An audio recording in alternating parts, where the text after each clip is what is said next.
தைரியமாகிட்டீங்க என்று என்ன மீன் தலை இது ஃப்ரெஷ்ஷாகிறானுங்க.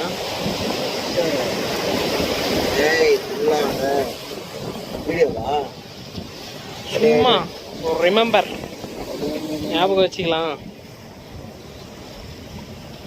பாறை வேண்டதான் நீங்கள் நல்லா எடுக்கல.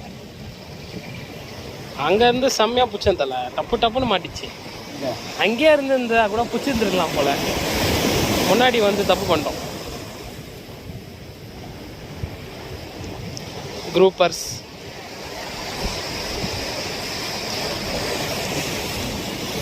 இதையெல்லாம் பிடித்தது யார் என்று பாருங்கள். மூஞ்சி காட்டுங்க. நம்ம சால்ட்டு தான் பிடிச்சிக்கிறாரு. இன்னொரு மீன் அவ்வளோதானே. அவ்வளோதான். இன்றைய நாள் எங்களுக்கு ரொம்ப கஷ்டகாலமாக முடிஞ்சிருக்குது. சரி, அடுத்து நாங்கள் நல்ல திறமையாக குட்டி போடுறத நீங்கள் பார்ப்பீங்க. எங்களுக்கு எறாக்காரை நீங்கள் ஜோக் குத்துறான்.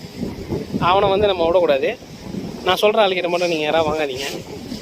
ஆமாம், ஜோக் குத்துறாப்புல எறாக்காரரு. சின்ன எறா குத்தி எங்களை ஏமாத்திட்டாப்புல. பெரிய எறா குத்துனா நாங்கள் பெருசாக பிடிச்சிருந்துருப்போம்.